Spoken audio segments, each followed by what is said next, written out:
좀 길고 어려웠는데 우리 금단 집사님이 집에서 한 50번 정도 반복해서 읽어오셨나봐요. 되게 또박또박 거의 틀리지 않고 잘 읽어주셔서 감사합니다. 이왕 얘기가 나온 김에 조금 부탁을 좀 드리면 우리 성경을 읽는 분들이 이 집에서 한번 몇 번 읽고 오면 좋겠다 싶습니다. 왜냐하면 집에서 읽는 것과 이 앞에 나와서 읽는 건 차이가 되게 크거든요. 긴장합니다. 우리 이금란 집사님도 그 목소리에 미세한 떨림이 느껴지셨나요? 그죠? 그런데 참 잘 읽어 주셨습니다. 자, 오늘은 이렇게 말씀 제목을 한번 정해봤습니다. 그들의 생각을 아시고. 그래서 제가 그 괄호 안에 이런 단어를 넣어봤습니다. 나의 생각을 아시고. 교회에서 보통 이런 이야기들을 많이 합니다. 나 은혜 받았다. 오늘 하나님의 음성이 이렇게 들렸다. 그래서 교회 공동체 안에 은혜 받은 사람들 이런저런 이야기들을 나누고 서로 교제하거나 교류하죠.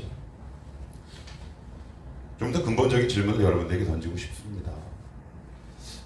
은혜 받은 건 뭘까요? 어떤 게 정말 은혜 받은 걸까요? 사람마다 은혜 받았다라는 정의와 단어가 조금씩 다르겠지만 그 은혜 받았다라는 말을 저의 입장에서 해석해서 말씀을 드리면 저는 두 가지로 말씀드리고 싶어요. 첫째는 허를 찔리는 겁니다. 최근에도 어떤 교수님의 책과 논문과 글을 읽다가 한번 제가 허를 탁 찔렸어요. 그 허를 찔린 결과물이 뭐였냐? 그건 바로 내가 이렇게 많이 부족하구나 라는 자기를 바라보는 객관화적 인식이었습니다. 되게 부끄럽더라고요. 내가 이렇게 아직 많이 부족한 사람이었구나 라는 것. 그래서 마음에 뭔가 울컥이 오고 새로운 믿음의 동기부여가 제 안에 일어나기 시작했습니다. 두 번째는 뭐냐면 여러분들이 공감하셔도 되고 안 하셔도 관계없습니다. 두 번째는 내 속 마음을 들키는 것입니다. 우리는 이 땅에서 참 척하며 살아가죠. 얼마 전에 OTT 플랫폼인 넷플릭스에서 종영한 흑백 요리사 2의 마지막 화가 오픈이 돼서 그것을 봤습니다. 우리가 너무나 잘 알고 있는 최강록 셰프가 마지막 우승을 차지했는데 저는 사실 누가 우승했는지 그닥 궁금하지 않는데 그 사람이 우승 전, 후, 직후에 한 말이 굉장히 지금 회자되고 울림이 있다 싶습니다. 간단하게 소개하면 이런 겁니다. 사람들은 저에게 시그니처를 조림이라고 하는데 제가 생각하기에 저는 시그니처가 별로 없습니다. 사람들이 그렇게 봐서 조림왕, 조림핑, 연쇄조림마라는 별명을 지어서 거기에 맞춰 살려고 척을 많이 했습니다. 그래서 마지막 요리는 그 있는 척을 한번 뛰어나 보려고, 벗어나 보려고 국물 요리를 선택했습니다. 그런데 그 2층에서 그가 하던 요리, 그가 하는 말들, 멘트를 이렇게 보던 셰프의 눈빛들이 흔들리기 시작하는 모습을 전 봤습니다. 그러면서 뭐라고 얘기하느냐? 맞다. 왜요? 나름대로 요리에 일가견이 있는 사람들 아닙니까? 얼마나 척하며 살아야겠습니까? 그래서 저는 그 한 문장이 그 최강록 셰프가 던진 그 말이 저는 되게 진실성이 있고 담담하게 그 여운과 여백이 오래 가고 싶더라고요. 맞다. 자기의 속마음을 얘기하는 거구나. 우리가 대화할 때도 그렇지 않습니까? 저 사람이 나를 지금 진실로 대하고 있다라고 생각할 때는 우리의 마음이 활짝 열리지 않겠습니까? 오늘 그 이야기를 나눠보려고 합니다. 오늘 그래서 이 말씀을 통해 여러분들이 허를 찔리기를 원합니다. 여러분의 속마음을 들키기를 원합니다. 목사에게도 얘기하지 않고 심지어 내 배우자도 모르는 나만의 연약한 지점과 부분, 그것이 말씀을 통해 드러나기를 원합니다. 그것이 진짜 은혜 받은 거 아닌가요? 그것이 정말 하나님 앞에 나의 옷을 벗어내는 또 다른 거룩한 행위 아니겠습니까? 저도 역시 마찬가지입니다. 이 말씀을 준비하면서 아차 싶었던 경우도 있었고요. 허를 찔린 적이 있습니다. 오늘 이 말씀 속에서 여러분들이 허를 찔렸으면 좋겠다 싶습니다. 그런데 방해가 있습니다.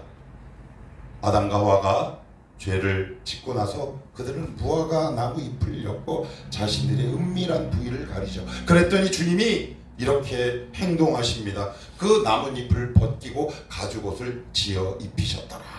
이런 말씀이 나오죠. 우리는 계속 가리고 싶고 하고 하나님은 벗기고 싶어 하십니다. 말씀이 뭘까요? 나 자신을 벗겨내는 일련의 과정 아니겠습니까? 나의 진짜 모습을 마주하는 거 아니겠습니까? 목사라는 타이틀을 던져버리고 뭐 이런저런 직분과 집사들 다 던져버리고. 그런데 만약에 나의 속내를 사람에게 들키면 어떨까요? 저는 되게 모멸감이 들더라고요. 창세기 26장에 보시면 여러분이 너무나 잘 아는 한 에피소드가 등장하는데 이삭과 리브가가 어느 날 이방 지역에 가서 이삭이 리브가를 이렇게 소개하죠. 우리 누이입니다. 그런데 그 아비멜렉이 어느 날 왜 그것을 받는지 모르겠는데 창세기 26장 8절에 이런 문장이 있습니다. 아비멜렉이 이삭과 리브가가 껴안는 것을 보고, 여기서 껴안다라는 말은 부부관계를 의미합니다. 부부관계는 뭘까요? 가장 은밀한 부분 아닙니까? 그것이 사람에 의해 목격됐을 때 이삭과 리브가가 받을 정서적 충격은 어떨까요? 근데 하나님이 허락하셨다라는 겁니다. 왜요? 말씀에 의해 벗겨내지 않는 우리 은밀한 부분은 하나님이 물리적인 환경을 통해서 벗겨내십니다. 근데 그 지점에 가면 되게 고통이 따라오기 시작합니다. 그래서 오늘 이 말씀을 통해 부족한 자의 입술이긴 하지만 이 말씀을 통해 여러분들의 허물과 연약한 지점들이 말씀에 의해서 벗겨지고 드러나게 되기를 부탁드리고 축복합니다. 자, 오늘 말씀 안으로 들어가 보시면 12장 22절 제가 읽겠습니다. 그때 귀신 들려 눈멀고 말 못하는 사람을 데리고 왔거늘 예수께서 고쳐주시매 그 말 못하는 사람이 말하며 보게 된지라. 할렐루야. 제가 너무나 감사합니다. 예수께 오니 빛에게 오니 어둠이 물러갑니다. 빛과 어둠은 늘 상극이죠. 여러분, 우리는 어둠을 이길 수 있는 힘이 없습니다. 악한 영을 이길 수 있는 힘이 없죠. 여러분, 고쳐달라고 하지 마십시오. 데리고 오십시오. 내가 나가면 되는 겁니다. 왜 자꾸 고쳐달라고 얘기만 하고 주님께 가까이 가지 않으십니까? 주님께 가까이 가는 것 자체가 곧 치유와 회복의 출발점이며 완성입니다. 하나님 물질, 건강 모든 것 다 요인은 없습니다. 주님께 가는 겁니다. 때로는 누구를 데리고 가는 거고 때로는 은혜 받은 사람은 내가 그분 앞에 나가는 거죠.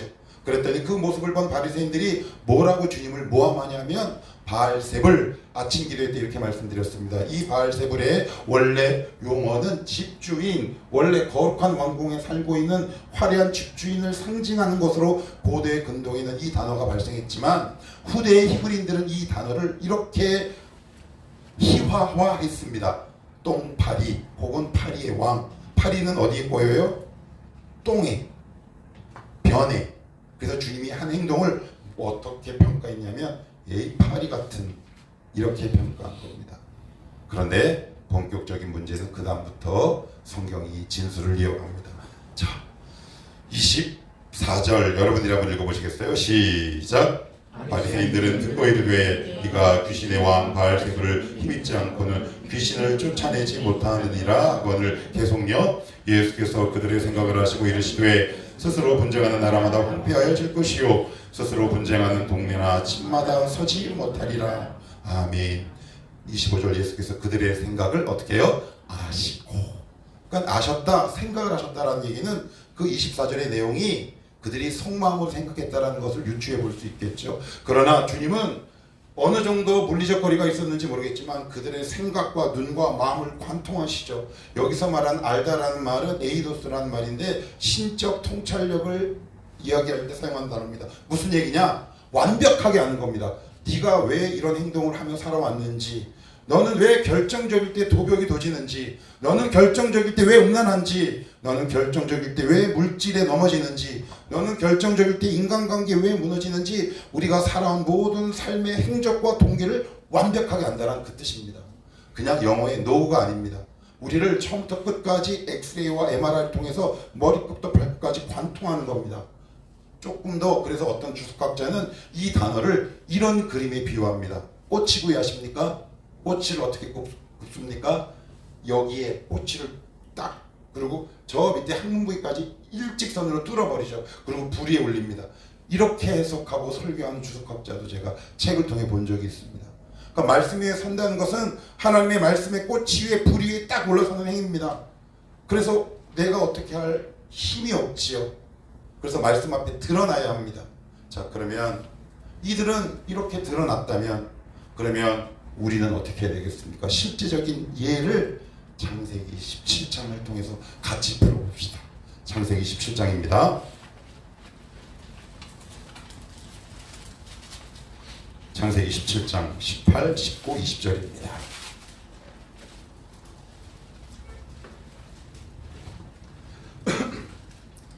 창세기 17장 18절, 19절. 자, 구약 성경 20페이지입니다. 시작. 아브라함이 엎드려 웃으며 마음속으로 이르기에 100세 된 사람이 어찌 자식을 낳을까? 사라는 90세니 어찌 출산하리요 하고 아브라함이 이에 하나님께 아뢰매 이스마엘이나 하나님 앞에 살기를 원하나이다. 하나님이 이르시되 아니라 내 아내 사라가 내게 아들을 낳으리니 너는 그 이름을 이삭이라 하라. 내가 그와 내 언약을 세우리니 그의 후손에게 영원한 언약이 되리라. 아멘. 17절 보십시다. 아브라함이 어떻게 해요? 엎드려. 여기서 엎드리다 라는 말은 히브리어 나팔이라고 이렇게 읽습니다. 나팔. 그게 무슨 뜻이냐? 두 가지 뜻이 있는데 여러 가지 뜻이 있지만 여기서 말하는 나팔은 경배의 대상 앞에 무릎과 온 인격을 딱 꿇는 겁니다. 우리 식으로 얘기하면 지금 예배드리러 여러분들을 얘기한다고 보시면 됩니다. 지금 아브라함은 뭐하고 있다? 하나님 앞에 예배하고 있고 제사하고 있습니다. 이 지점이 굉장히 중요합니다. 그런데 그 다음에 아브라함의 영혼과 마음속에 분화가 일어나기 시작합니다. 좀 더 직관적으로 표현하면 이 시간 예배를 드리지만 여러분 안에는 다양한 생각이 스쳐 지나갈 겁니다. 내일 들어갈 나의 적금 목록, 이번 주 지출해야 될 내 액수, 그리고 앞으로 인간관계를 어떻게 정리해야 될지. 아브라함과 우리의 모습이 너무 오버랩되고 비슷하죠? 저는 몰라요. 그렇지만 오늘 하나님은 여러분들의 영혼을 관통합니다. 너는 지금 이 예배를 드리면서 속으로 무슨 생각을 하고 있는지, 휴대폰 볼 생각을 하고 있는지, 아니면 빨리 나가서 게임을 하고 싶은지 하나님은 우리의 중심을 통찰한다. 이렇게 말씀합니다. 누구도 그랬다고요? 아브라함도 그랬어요. 그래서 17절 이렇게 증언합니다. 아브라함이 엎드려 웃으며 마음속으로 어떻게 해요? 말로 했어요. 마음으로요. 말하지 않았습니다. 마음속. 근데 우리 주님이 아브라함의 마음을 정확하게 꿰뚫고 계십니다. 자, 이르되 100세 된 사람이 어찌 자식을 낳을까? 우리랑 너무 똑같아요. 지금 이 자리에 물리적으로는 와 있지만 머릿속으로 이 매출 어떡하지? 매상 어떻게 하면 좋을까? 저마다 여러분 나름대로 이중적인 계산과 생각을 하고 있을 겁니다. 그런데 기억하셔야 합니다. 하나님은 우리의 그런 마음을 지금도 관통하고 계신다고. 그러면서 뭐라고 말씀하고 있느냐? 자, 이어서 보시면 제가 볼게요. 어찌 자식을 낳을까 하고 사라는 90세니 어찌 출산하리요. 이때 아브라함의 정확한 나이가 몇 살이냐면 99세입니다. 자, 우리는 압니다. 답을 알아요. 뭘 알아요? 아브라함이 언제 이삭을 낳습니까? 100세. 몇 년 남았습니까? 1년. 자, 그런데 얼마 안 남았네. 우리 알고 있으니까 얼마 안 남았지. 여러분이 아브라함이라면 지금 99세란 말은 절망이 깊어집니까? 희망이 깊어집니까? 절망이 깊어져요. 인간의 절망이 하나님의 희망으로 바뀌는 그 단계로 가는 과정입니다. 기억하셔야 합니다. 우리의 절망이 하나님의 희망을 불러옵니다. 우리의 좌절이 하나님의 역사를 가져옵니다. 이것이 성경의 원리이기도 합니다. 생각해 보십시오. 75세에 주님께 부름을 받았는데 거의 25년 이상을 하나님을 따라왔는데 변한 건 있어요, 없어요? 아무것도 없지요. 그러니 마음속에 어떤 생각이 들겠습니까? 점점 좌절과 낙심이 커지겠죠. 하나님 이거 보세요. 약속하셨는데 역시 말씀은 능력이 없죠. 그런데 지금 뭐합니까? 예배합니다. 그게 우리의 현실적 모습 아닙니까? 예배는 드려야 돼. 그러나 내 마음은 내 현실에 가 있는 것이 우리의 본 모습이다. 그런데 여기서 됐어 하고 물리치면 우리는 갈 데가 없어요. 하나님, 진성아, 중수가, 신집사야, 너 이중적인 마음 물리치시면 우리는 갈 데가 없습니다. 갈 데가 없어요. 그런데 더 뭐라고 말씀하시는지 18절을 한번 읽어보시면 18절입니다. 제가 읽겠습니다. 아브라함이 이에 하나님께 아뢰되 이스마엘이나 하나님 앞에 살기를 원하나이다. 그래요. 근데 여기서 보시면 17절에 보시면 엎드려 어떻게 해요? 웃었다. 그래요. 웃었다. 여러분 혹시 그가 웃었다 라는 뜻을 갖고 있는 사람 이름이 있는데 찍어보세요. 아브라함, 이삭, 야곱, 모세. 자, 누굴까요? 이삭이에요. 이상하죠? 분명히 이중적인 마음을 갖고 여기서 웃음이 하나님을 향한 찬양의 웃음입니까? 아니면 냉소적인 웃음입니까? 냉소적인데 하나님은 그것을 안 돼! 라고 하지 않고 아브라함의 그 냉소적 웃음 위에 이삭이라는 선물을 더하십니다. 우리가 이래서 예수 믿는 겁니다. 우리의 연약함 위에 그것을 덮고 관통하시는 하나님의 은혜가 있다 싶습니다. 이것이 우리에게 주시는 복음의 힘 아니겠습니까? 생각해 보십시오. 세상에 어떤 신이 속으로 냉소하고 있는데 그것을 뻔히 보고 알고 있는데 그것을 수용할 수 있는 신이 전 세계에 누가 있겠습니까?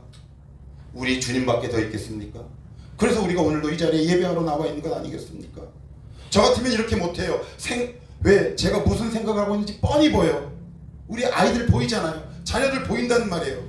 그런데 우리 주님은 아브라함의 생각을 뻔히 알고 계시면서도 냉소하는 것을 알고 계심에도 불구하고 그것을 거부하거나 물리치는 게 아니라 그것을 아예 확 하고 안아버리시고 그에게 도리어 웃음이라는 뜻을 갖고 있는 이삭이라는 자녀를 선물하십니다. 이것이 우리가 하나님을 믿고 있는 이유이기도 하고 힘을 받을 수 있는 위로이기도 합니다. 그런데 여기까지는 좋은데 18절에 우리가 읽어서 더 이상 읽지 않을게요. 아브라함이 뭐라고 얘기하냐면 이렇게 얘기합니다. 주님, 이제 기다릴 만큼 기다렸습니다. 제 아내가 90세인데 제가 99세인데 무슨 애입니까? 자, 그렇다면 여기서 우리가 나올 수 있는 믿음의 반응이 있습니다. 현실적 대안을 하나님 앞에 갖고 오는 거죠. 그죠? 저는 못나니까 대신 집안은 이어야 되니까 저 입양할게요. 그렇죠? 그러면서 입양이라는 현실적 대안을 딱 제안합니다. 그런데 하나님이 그것은 물리치십니다. 우리가 하나님 앞에 기도하는 게 뭘까요? 현실적 대안을 갖고 기도하죠. 왜 하나님과 우리가 충돌이 될까요? 우리는 현실적 대안을 갖고 하나님 앞에 기도해요. 하나님, 그건 너무 커요. 저는요 로또 안 받아요. 50억이요? 에이, 무슨 농담도 심하셔. 저 그냥 한 달에 딱 300에서 500만 먹고 살 수 있을 정도로만 딱 주시면 할렐루야. 저와 여러분의 모습 맞습니까? 아닙니까? 맞죠? 그런데 하나님은 아니야. 거절하십니다. 이것도 안 주는 하나님이 그래, 우리는 좌절하죠. 그런데 기억하십시오. 하나님은 우리의 현실적 대안을 기도 응답하지 않고 우리에게 약속한 말씀대로 더 큰 걸 우리에게 허락하십니다. 그럴 때 우리에게 연단과 고난이 필요하지요. 그래서 기억하셔야 합니다. 내 좌절의 깊이가 더 깊어지는 상황이 오면 올수록 그때일수록 99세 곧 몇 세? 99세 다음에는 100세. 100세 누가 태어납니까? 이삭이. 하나님의 희망이 인간의 절망이다. 인간의 절망이 시작되는 곳에 하나님의 역사와 소망과 희망이 시작된다. 그것이 성경이 주는 메시지 아니겠습니까? 그래서 여러분들 하나님 앞에 다시 오셔야 합니다. 하나님, 이제 이 현실적 대안 하나님. 그리고 나서는 드디어 1년 후에 이삭이 응애하고 태어나죠. 여러분, 믿음은 이 싸움을 하시는 겁니다. 이 싸움을 하시는 거. 저도요 현실적으로 섭섭한 게 너무 많아요. 하나님, 제가 뭐 큰 거 원했습니까? 제 기도 제목 보면 되게 소탈해요. 제가 뭐 전 세계 복음화, 스펄전이나 무슨 웨슬리처럼 뭐 10만을 전도? 이거 저는 그릇 안 되는 거 알아요. 하나님, 저는 그냥 딱 요 정도요. 그런데 하나님은 꿈쩍도 하지 않습니다. 그때 저는 기도가 하기 여러분 싫어요. 그런데 그러지 말아요. 내가 너에게 네가 기대한 것보다 더 큰 게 있으니 현실적 대안으로 기도하지 말아라. 내가 준 말씀을 붙들어라 라고 말씀합니다. 여러분들 오늘 어떤 마음으로 이 자리에 오셨습니까? 이 말씀 앞에 여러분들의 속마음이 드러나기를 원합니다. 하나님, 이것마저 안 채워주십니까? 현실적 대안. 자, 그러면 여기서 조금만 더 가봅시다. 여기서 말한 현실적 대안으로 부르짖고 외치는 아브라함의 마음은 어떨까요? 진심일까요? 아니면은 진실이 아닐까요? 진실이죠. 진실입니다. 우리도 기도 진실로 하잖아요. 그런데 안 돼서 속상하잖아요. 그지요? 근데 하나님이 아신다. 하나님이 아신다. 하나님이 아십니다. 여러분들, 오늘도 하나님은 여러분들을 주목하고 감찰하고 계십니다. 그래서 말씀을 통해 끊임없이 우리의 속내가 드러나야 하고 허를 찔리셔야 합니다. 그래야 하나님의 평강이 자리 잡죠. 다시 오늘 본문으로 돌아가 봅시다. 오늘 본문으로 돌아가 볼게요. 마태복음 12장으로 돌아가 보시는 겁니다. 12장. 자, 그러면서 그들의 생각을 딱 아시고, 야, 그 대장 전쟁할 때 대장 먼저 없애고 전쟁하는 거 아니냐. 야, 그러면서 굉장히 핵심적인 말씀을 딱 하십니다. 이 말씀을 던지고 받는 그 대상이 누구냐면 바리새인들입니다. 그들을 향해 뭐라고 말씀하시느냐? 30절입니다. 시작. 나와 함께 하는 자는 나를 반대하는 자요, 나와 함께 모으지 아니하는 자는 해치는 자니라. 아멘. 자, 여기서 운전하시는 분 손 한번 들어보시겠어요? 운전. 손 번쩍. 자, 얼마 안 되네. 자, 그래도 간단한 자동차 원리에 대해서 말씀을 드리면, 자동차는 일단은 요즘은 이제 버튼식이고, 우리 교회 청카는 키식이에요. 일단 키를 넣습니다. 그리고 시동을 켜요. 자, 시동을 켭니다. 자, 그러면 내 목적지가 오늘 여기서 광주예요. 전라남도 광주. 그럼 이제 내비 이거를 광주 무슨 교회라고 딱 치겠죠, 주소를. 그러고 나면 어떻게 합니까? 시동 걸렸어요. 그러면 이 기어를 어디에 두면 될까요? D에 두면 됩니다. D는 드라이브의 약자입니다. 그러면 차가 이렇게 가죠. 자, 그런데 그렇게 하지 않고 이렇게 하는 겁니다. 시동을 걸었는데 N, 뉴트럴의 약자입니다. 중립이에요. 그 중립에 딱 놓고 한 1년을 안 가는 겁니다. 그러면 이 차는 지금 주차 중일까요? 정차 중일까요? 아니면 주행 중일까요? 셋 중에 뭐예요? 다시요. 정차 맞아요. 1년 동안 계속 시동을 켜놓고 있어. 주차 맞습니까? 그러면 주행 중입니까? 그럼 뭡니까? 이 30절이 무슨 말씀이냐면, 신앙에는 중립지대가 없다라는 겁니다. 왜 너희 인생을 중립교회에 놓고 왜 몇십 년을 그대로 있느냐? 제발 D에 놓고 너의 신앙의 길을 걸어가라 라고 말하고 있는 겁니다. 여러분, 속지 않으셔야 합니다. 신앙생활할 때 가장 위험한 지점이 뭐냐면 이겁니다. 적당히 적절한 위치에서 회색지대에 오랜 기간 머물러 있는 겁니다. 열심히도 내지 않습니다. 그러니 문제도 없습니다. 저는 그래서 청년들에게 이렇게 얘기합니다. 차라리 너희들이 열심을 갖고 일으키는 문제는 내가 얼마든지 품을 수 있다. 그러나 너희들이 움직이지 않으려고 하면 나도 해줄 수 있는 게 아무것도 없다. 여러분, 청년의 특권이 뭔가요? 시행착오 아니겠습니까? 그런데 일명 죄송합니다. 고인물들의 특징, 오랜 믿은 사람의 특징이 뭐냐면 어느 지점에 오랜 기간 시동을 켜놓고 꼼짝하지 않습니다. 재밌는 얘기를 한 가지 해드릴게요. 오늘도 이제 제가 여러분들 다 아시다시피 교회차가 엔진을 크게 한번 손을 봤잖아요. 그랬더니 힘이 약간 좀 떨어져. 그래서 날씨가 추우면은 미리 이렇게 시동을 좀 켜놓고 웜업, 이렇게 엔진 여러 가지 오일들을 돌린 다음에 가야지 좀 엔진에 무리가 들어간다. 그래가지고 요즘 그렇게 하고 있는데, 최근에 지지난주 날씨 되게 추웠을 때 이제 아침에 딱 나와가지고 차 시동을 이렇게 걸고 이제 엔진이 좀 돌아가도록 놔뒀어요. 근데 시동이 걸렸다는 것은 배기구에서 뭐가 나온다는 걸까요? 배기가스가 나오죠. 그런데 시동을 탁 끄고 제가 살고 있는 3층 집에 올라갔는데 그 좁은 틈 사이로 기 머플러에서 발생한 배기가스가 1, 2, 3층으로 가득 차버리더라고요. 이거 안 되겠다. 여러분, 중립에서 오래 있잖아요. 시동을 켜고 여러분 주변 사람들에게 배기가스를 먹이는 행위입니다. 우리 옆에 있는 내 배우자를 힘들게 합니다. 여러분, 신앙에는 중립지대가 없습니다.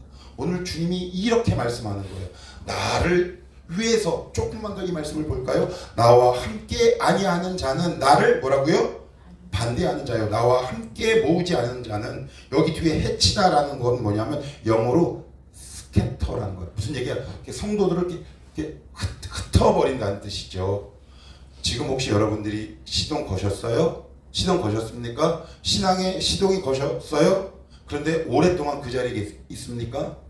그러면 뒤로 옮겨서 운행하셔야죠. 지금 여러분의 신앙은 주행, 정차, 주차, 그리고 한 가지가 더 있어요. 수리. 뭡니까? 네 가지도 아닙니까? 그러면 이제 가십시오. 그러면 주변 사람들에게 연기만 매콤하게 먹일 뿐입니다. 그러면서 마지막으로 주님께서 오늘 이 바알세불 논쟁을 통해 마지막으로 저와 이 공동체, 그 당시 바리새인들에게 이렇게 말씀하고 있습니다. 자, 어디를 보시냐면 35절입니다. 35, 36, 37입니다. 시작! 선한 사람은 그 쌓은 선에서 선한 것을 내고 악한 사람은 그 쌓은 악에서 악한 것을 내느니라. 내가 너에게 이르노니 사람이 무슨 무익한 말을 하든지 심판날에 이에 대하여 신문을 받으리니 내 말로 의롭다함을 받고 내 말로 정죄함을 받으리라. 이게 되게 두려운 말씀 가운데 하나가 뭐냐면 하나님께서 우리의 어떤 결정적인 날에 우리의 상급과 심판을 결정할 때 구원을 얘기하는 게 아닙니다. 우리의 상급을 결정줄 때 무엇을 통해 오늘 판가름하고 판단하시냐면 우리가 이 땅에서 70년, 80년 동안 살면서 내뱉은 말로 우리의 심판의 위치가 결정된다라고 얘기합니다. 구원에 관한 문제가 아니라고 제가 또 반복합니다. 오해하시면 안 됩니다. 그런데 왜 우리가 여기 입을 얘기하느냐? 35절에 굉장히 중요한 단서를 제공합니다. 이렇게 제가 볼게요. 선한 사람은 그 다음 단어가 뭐예요? 쌓은. 한순간에 나왔다 아니면 과거로부터 지금까지 내 행동이 쌓인 것이다. 행동이 쌓인 겁니다. 그래서 말은 과거에서부터 현재까지 나의 살아온 삶의 흔적입니다. 여러분, 그래서 지금 많이 건강하지 않은 사람의 특징이 뭐냐? 왜 이렇게 안 고쳐질까요? 그 사람은 그 행위가 수십 년 전부터 지금까지 쌓아온 거지요. 그래서 여러분, 말을 바꾸는 게 어렵습니까? 쉽습니까? 왜요? 습관이 됐기 때문에 그렇습니다. 더 나아가 인격이 되었기 때문에 그렇습니다. 바리새인들은 종교적 위상을 통해 수많은 사람들을 통해 척하며 살았지만 주님은 그것을 관통한 겁니다. 내가 너희의 삶을 보아하니 과거부터 지금까지 너희는 나를 바르게 섬긴 적이 한 번도 없었고 그리고 내 사랑하는 백성들을 지옥길로 인도한 악한 자들이다. 그러니 그런 과거의 나쁜 행실에서 좋은 말이 나올 수 있겠느냐? 그러니 돌이키지 않겠느냐? 요건 제 버전. 지금 여러분들이 어떤 말을 내뱉고 있습니까? 그 말이 한순간에 이루어진 것이라고요? 아니요. 과거부터 쌓여온 내 인격과 습관이 오늘날 말이라는 입술이라는 통로를 통해 누군가에게 데미지와 상처를 입히는 것이다 라고 오늘 성경은 말하고 있습니다. 오늘도 주님은 우리의 말의 동기와 목적과 의도를 정확하게 알고 계십니다. 오늘도 우리의 입술을 닫으시고 그리고 하나님이 우리의 마음을 아시니 우리가 지금 정차 있는 그곳에서 N에서 어디로? D로 드라이브를 놓고 하나님이 원하시는 그 길을 따라 가십시오. 어제 제가 이 말만 하고 마치겠습니다.